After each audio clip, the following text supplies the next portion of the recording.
Hello and welcome to our channel. If you're new here, we're in the middle of a journey from the beautiful town of Lechlade in the Cotswolds down to Teddington near London. We've got Channel 4 along for parts of the trip and of course our canine crew, Sophie and Penny. So stick around to experience full-time narrowboat life on the Thames.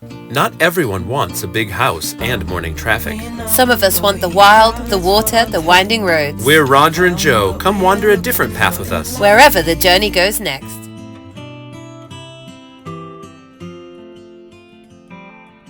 Penny, ready to go?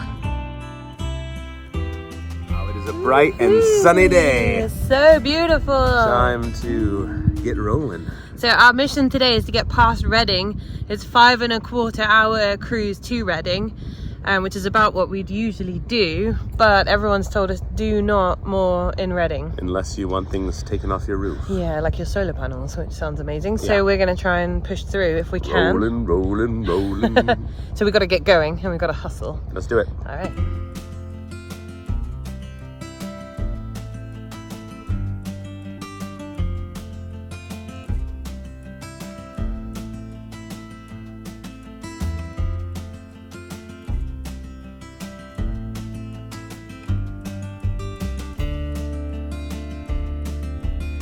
Just chatting to the lovely couple on watercolour that we'd passed a couple of times on the way down here, and they're down on the Thames now. We saw them in Lechlade too, and it was just a reminder actually of how difficult things are for a lot of people with the water levels on the canals at the moment and just not knowing where they're going to be in the winter. There's a lot of people that are stuck. Like, for example, those guys would usually head back up north to Ellesmere and spend the winter up there, but the chances of getting up there right now, well, they can't go right now, and who knows when the canals will open and whether they'll get there in time for the winter. And in the same way, if they go down to Lechlade to stay in the marina, if they don't have space for them, they're stuck out on the Thames over winter, which nobody really wants. And there are just so many people in the same boat, so to speak, struggling because of the low water levels. Feeling quite blessed, quite lucky that we're on the Thames and that we have a place in the marina for winter. It could have been very different. So yeah, I'm really feeling for everyone, especially the businesses as well. There's a lot of businesses that are struggling right now. They can't get anywhere because of the low water levels. They can't trade. There's a lot of businesses that do things like sell food on the canals, traders that sell art and beautiful things that they make, and they're stuck in one place. So it's not been an easy summer, and it won't be an easy winter for a lot of people. So I'm just kind of reflecting on that and just giving a shout out to anyone that's stuck right now and not really knowing what's going to happen for the winter. It's rough. Sorry.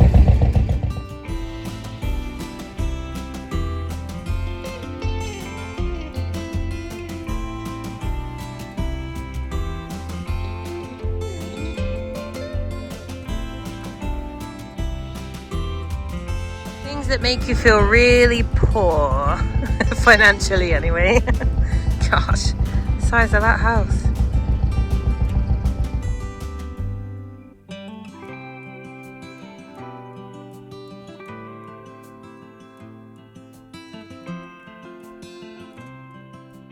You know, we pass by these grand houses, and sometimes I admit it makes us feel small.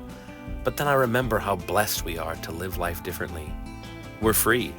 We're free from the hamster wheel, free to move wherever the river takes us.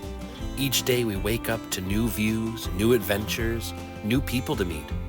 Every sunset reminds us of the beauty God has created all around us.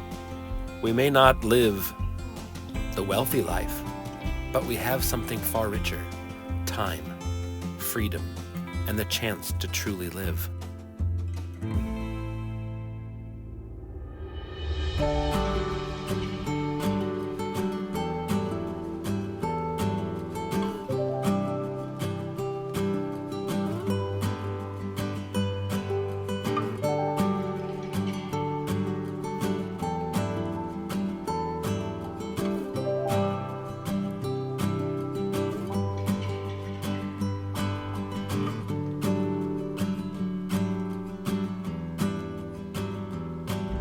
Sing a song!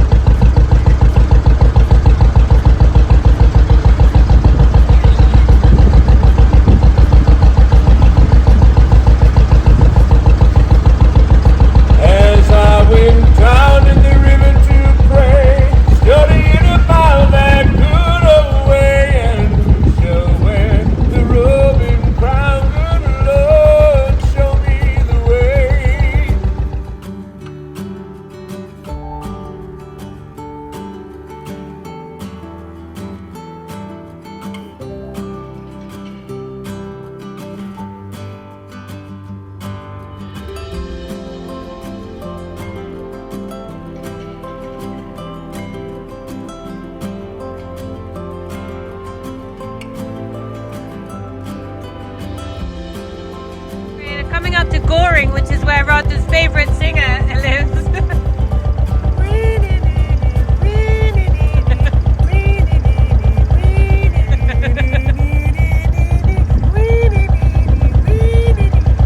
You're going to learn it on the sax, aren't you? You don't know the words? Shame.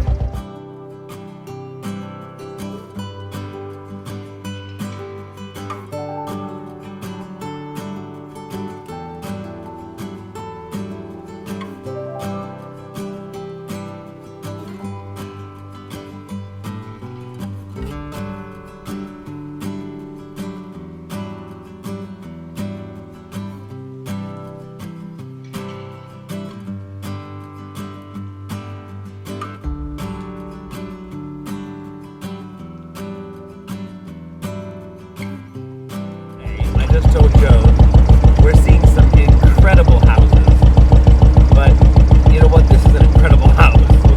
We get to be wherever we want to be. If I want to be in Goring, which we just passed through, it's a lovely village, and I can live there for a while until I'm bored of it and I've seen it, and then I can go to Richmond-upon-Thames, and I can board there until I get bored of it, and you can just go anywhere. And I absolutely love that we've gone to Wales in this, and we're coming all the way down to London now. Like, it's just, this is an epic house. It may not be big, it may not come with, you know, a place and a foundation where we always will come back to the same place, but that's the beauty of it. That's what makes it epic. Just as epic to me as one of these mansions that doesn't move. My little tiny house can go anywhere.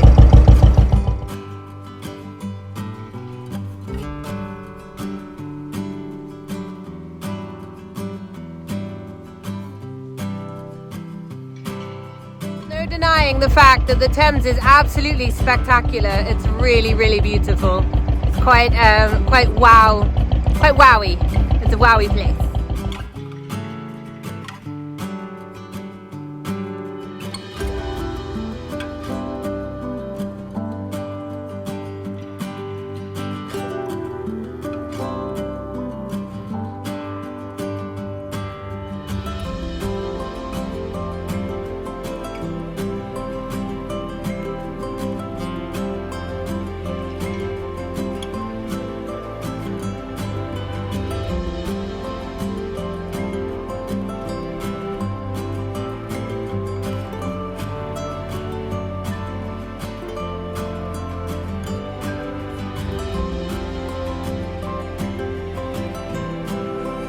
Cooking.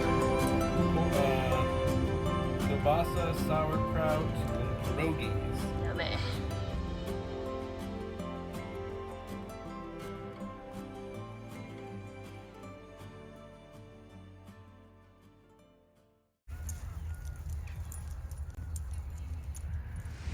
Good morning. We just set off from an awesome mooring.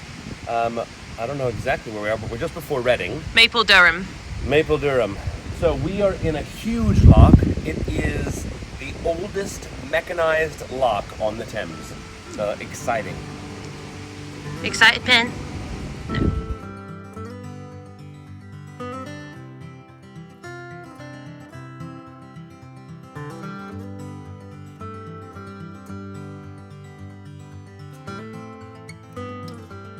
So our plan today is to push through Reading.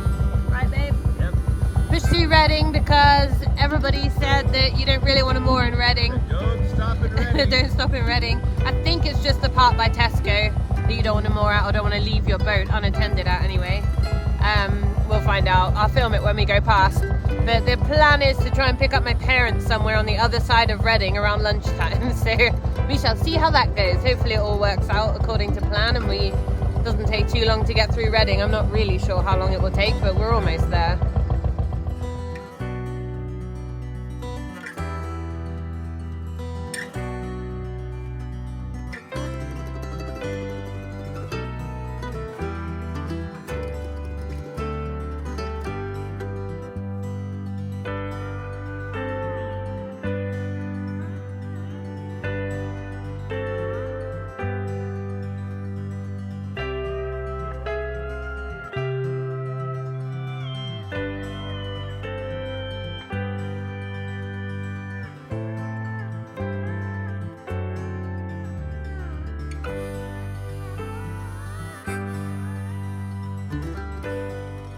Welcome to Reading. Thank you. Give us your suntan line. Woo! Blinded by the white. You need to get some of those little swimming shorts. Don't worry, winter's coming. You'll be white all over again soon. This here is the spot near Tesco that everyone said it's best not to moor at. But other than that, Reading really doesn't look too bad at all. I think it's just that particular spot. That must be the entrance to the Kennet and Avon Canal, I would guess. Just past Reading. Might have to give that a go one day. No, it's strange.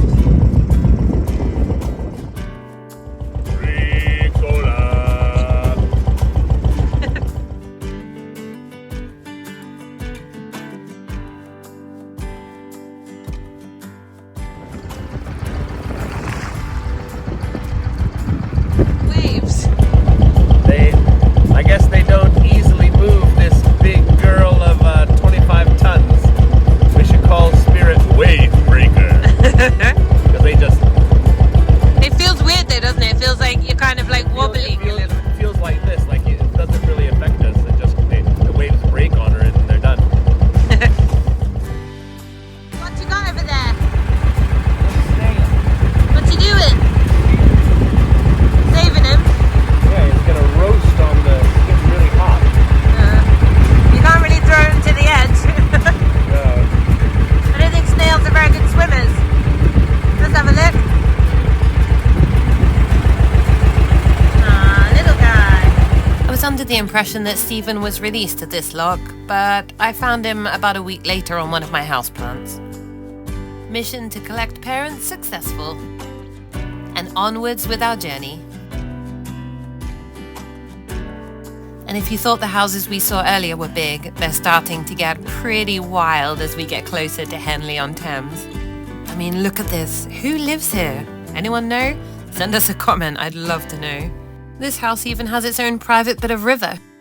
Sadly, the River and Rowing Museum in Henley-on-Thames closed on September 21st, after 27 years of being open. Henley-on-Thames is famous for its Royal Regatta, where top rowers race along the Thames. The town is full of history, from its elegant 18th century bridge to cozy riverside pubs.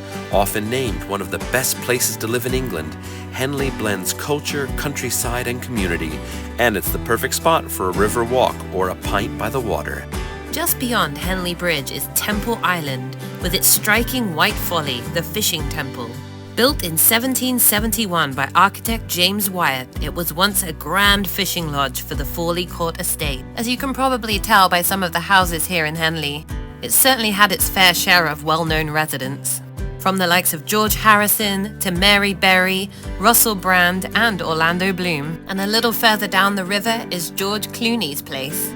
He and his wife, a top human rights lawyer, have been known to host some quite high-profile guests in the area, sparking quite a lot of paparazzi activity along the banks of the Thames. And I'm just going to pause you here for a sec to tell you about this amazing house up here on the hill. Apparently it was sold to a Russian businessman in 2012 for £140 million, making it one of the most expensive house sales in the UK at that time. You know you're in a wealthy area when the boat owners of the local marina have their own private helicopters. The river takes us calm and slow, past mansions lined in golden glow. But wealth is more than walls of stone. It's freedom, love, and time we own.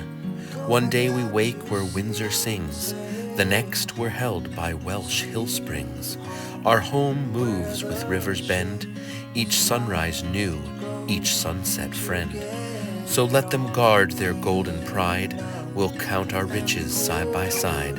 For drifting free beneath wide skies makes millionaires of you and I.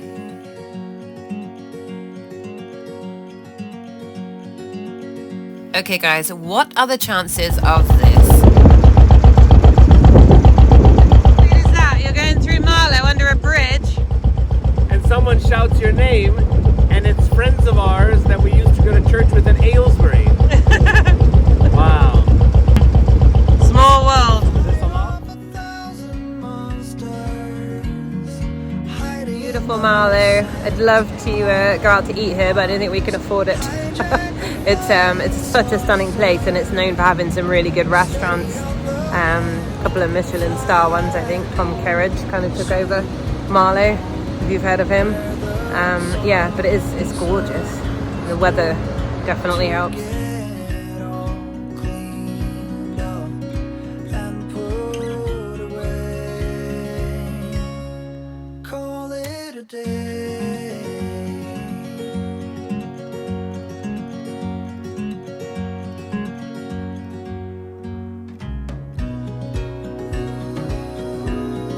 We were going to moor in Marlow, but the 24-hour moorings in Marlow were actually closed, so we've had to press on, and there's been nothing for ages, and it's getting the sun setting, so we're keeping our eyes real peeled for somewhere to moor up, but it's busy. There's a lot of private places, and Roger keeps saying let's moor here, and then you can't. It's been hard work.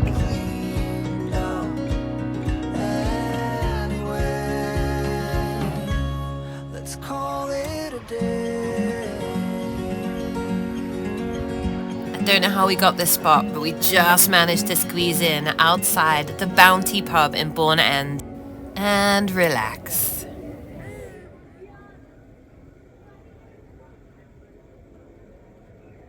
We're going to say goodbye for now, but why don't you join us next week for our final leg of the journey, where we get to see some royal palaces, immerse ourselves in a little bit of history, explore the area that my nan grew up, and find ourselves in a bit of a boaty rescue mission. See you next time!